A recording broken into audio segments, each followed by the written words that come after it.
While little girls in France are being taught that Islam is a religion of peace and tolerance, little girls in Pakistan are being taught to behead anyone who makes fun of the most obvious false prophet in history.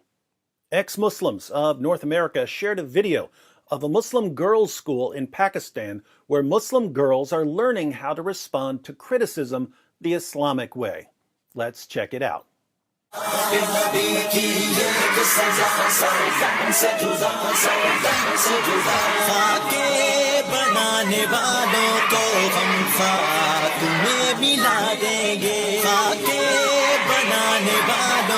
We need to give credit where credit is due. Islam may not be good at producing countries where people actually want to live, or at promoting literacy and education, or at defending women's rights. But when it comes to cranking out songs that make people want to go out and slaughter people in the name of Allah, jihadis are the kings of rock. There is none higher.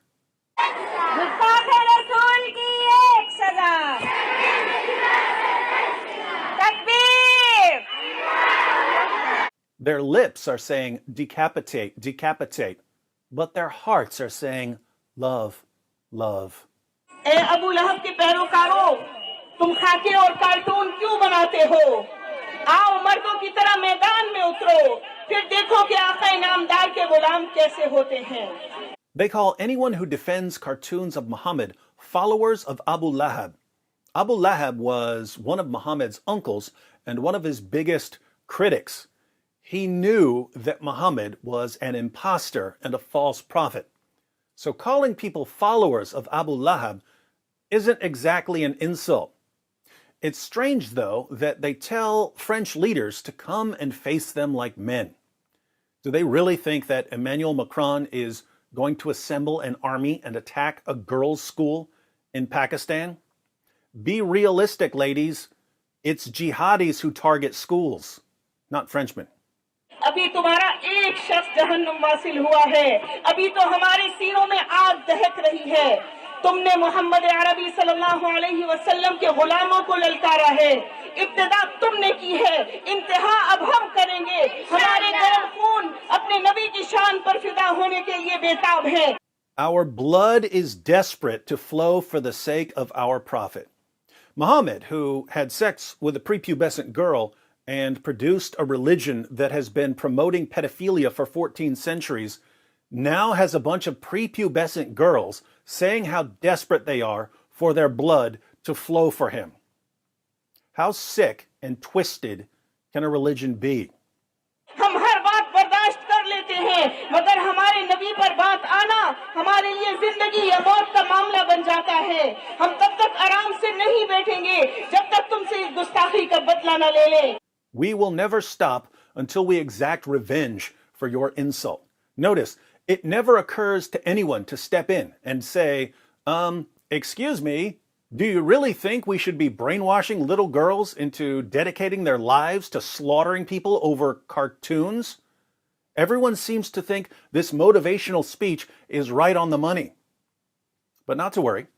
If we keep telling ourselves that the only problem with Islam is a tiny minority of extremists, maybe we can avoid some of the violence until all the children who are being raised as jihadis grow up and slaughter our children and grandchildren in the name of Allah. हमें मोहम्मद अरबी के मुबारक हाथों से जामे कौसर पीना है इंशाअल्लाह.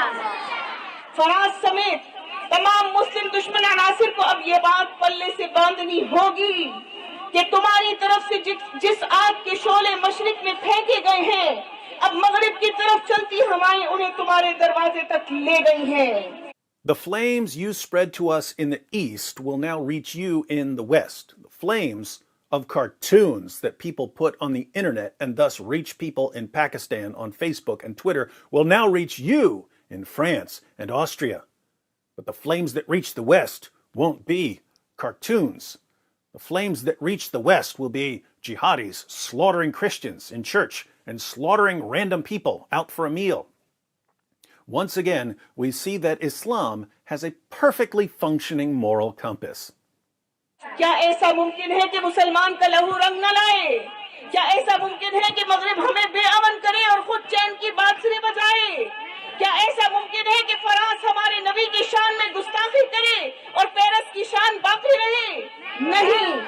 She's talking about Muslim girls shedding their blood to avenge cartoons.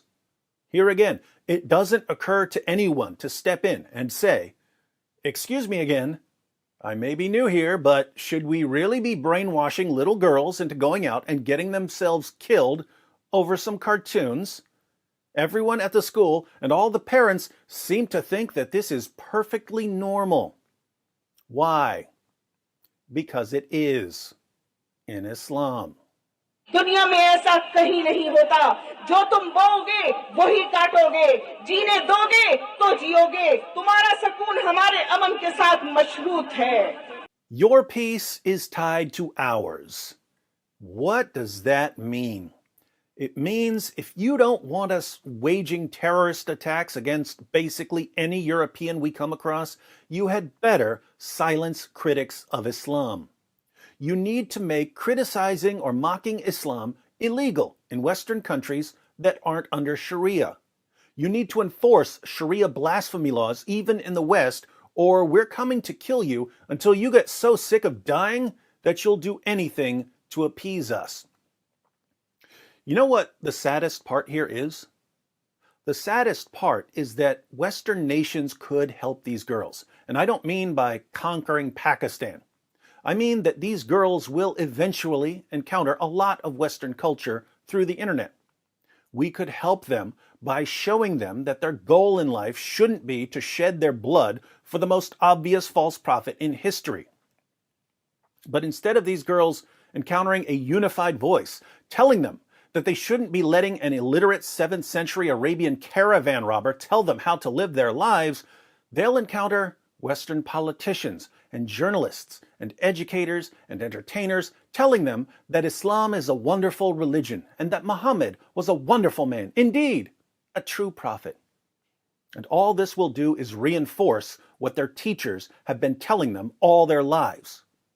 Schools in Pakistan are brainwashing little girls and preparing them to martyr themselves for a fake prophet.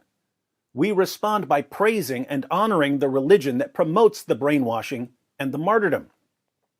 We respond to stupidity and insanity with more stupidity and insanity.